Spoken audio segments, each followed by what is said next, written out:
Perkenalkan, nama saya Charles Stephen Joe dari Pelita Indonesia dengan NIM 2355202024. Saya di sini untuk menjelaskan bagaimana cara membuat aplikasi untuk memprediksi penyakit jantung pada seseorang pasien. Pertama-tama kita memiliki dataset dari Kaggle yang saya download, berisi seperti ini. Lalu kita membuat satu file bernama trend_model.py untuk membuat trend model di Python. Di sini kita menggunakan library Pandas, Scalar, dan Jobtip untuk men-train modelnya. Pertama-tama kita memasukkan dataset kita. Di sini menggunakan command df sama dengan pd.read_csv buka kurung dalam petik heart.csv.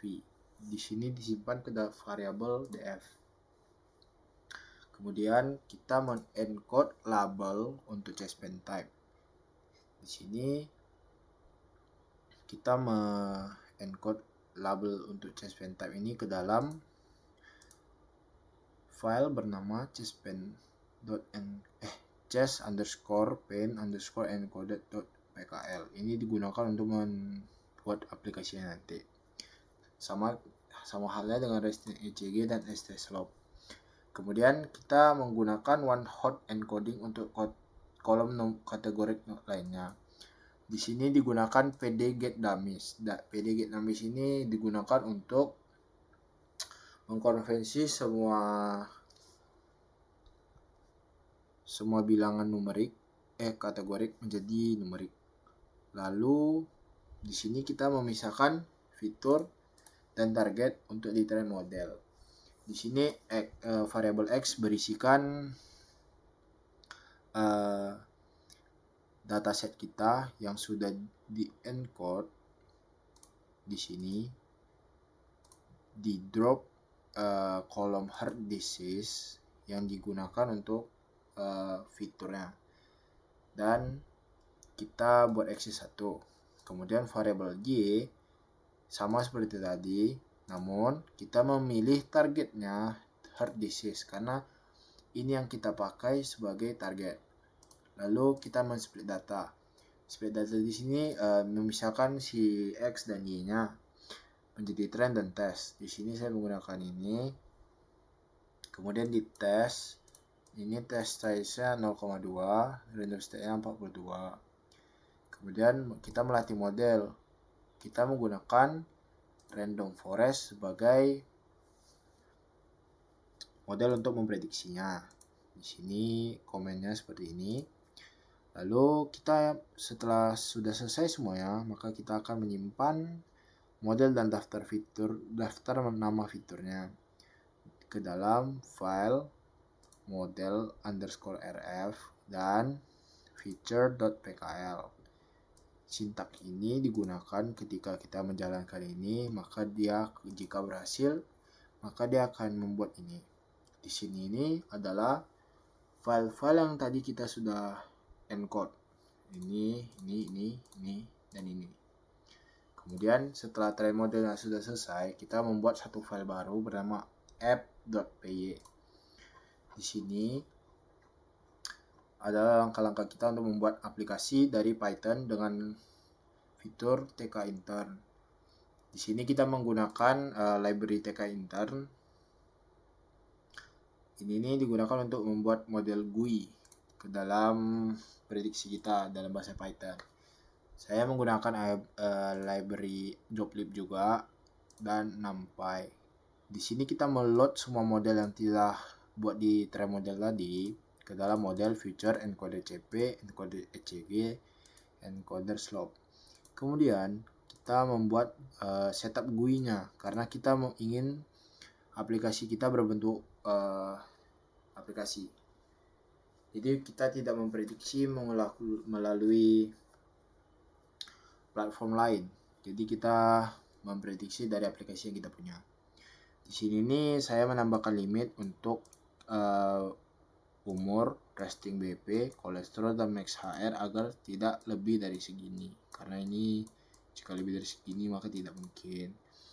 Lalu saya menambahkan help text agar user dapat menginput tanpa melewati batasnya. Kemudian kita drop down mapping, dan ini kita membuat label dalam encoder CP, ECG, dan slope menggunakan variabel-variabel yang ini. Kemudian kita membuat tombol fungsi bantuan agar user mengerti apa itu ATA, NAP, ASY, dan TA. Ini pengertian dari masing-masing ini. Ketika user memilih salah satu dari 4 ini, kemudian mereka memilih tombol bantuan atau penjelasan, maka mereka akan dijelaskan seperti ini. Sama halnya dengan ECG dan SS slope. Kemudian di sini digunakan fungsi untuk prediksinya. Di sini saya membungkus ke dalam function predict. Di situ ini untuk input datanya.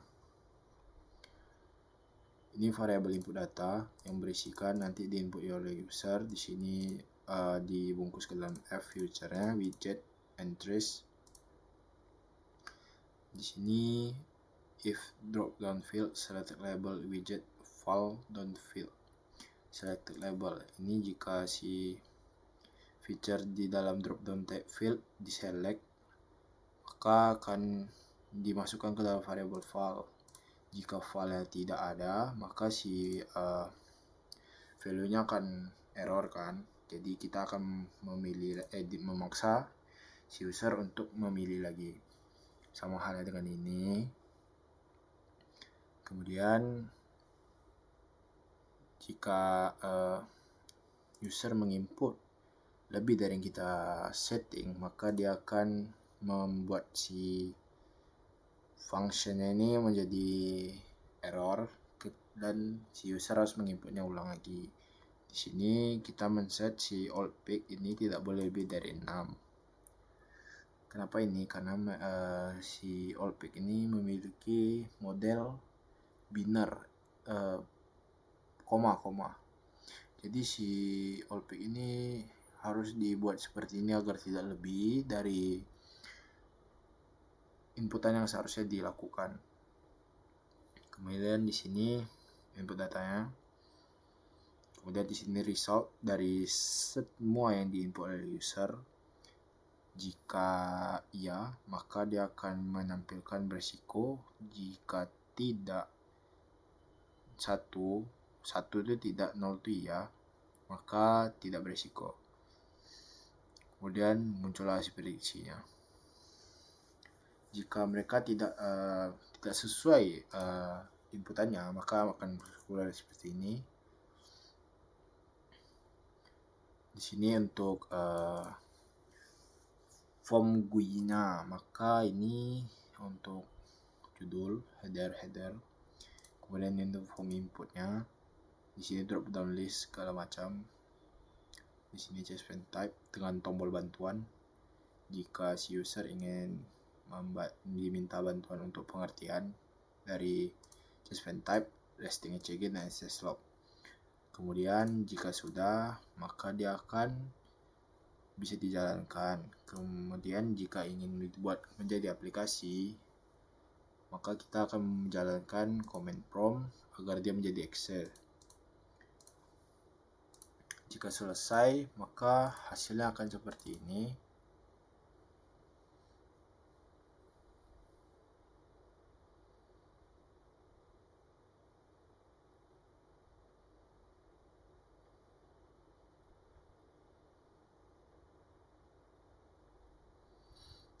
Baik, hasil akhirnya menjadi seperti ini. Ketika user memilih umur lebih dari 100, maka ini akan keluar ketika usernya menginputnya lebih. Jadi user harus baik-baik mengisinya. Anggaplah 20 tahun. Kemudian jika tombol CSV type belum dipilih ke dalam ATA, NAP, ASY atau TA, maka dia akan menyuruh user untuk memilih, nyari datanya terlebih dahulu untuk dijelaskan. Jika ASE maka akan seperti ini, jika ATA akan seperti ini, jika NAP akan seperti ini, jika NTA akan seperti ini. Kemudian resting BP sama seperti AG atau umur, maka jika dia menginput lebih kecil daripada 90 atau 200, maka dia akan error dan harus diinput sesuai seperti ini.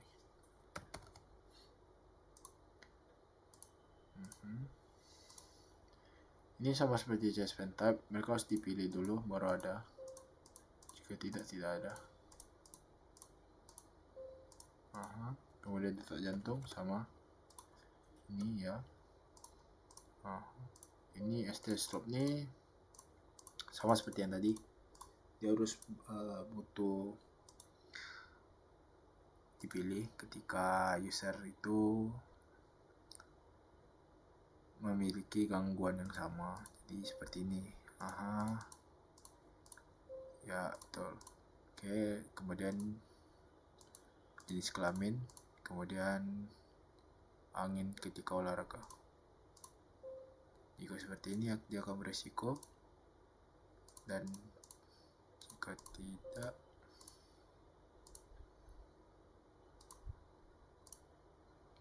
baik, jika tidak beresiko maka akan seperti ini. Sekian penjelasan dari saya, lebih dan kurang mohon maaf. Terima kasih.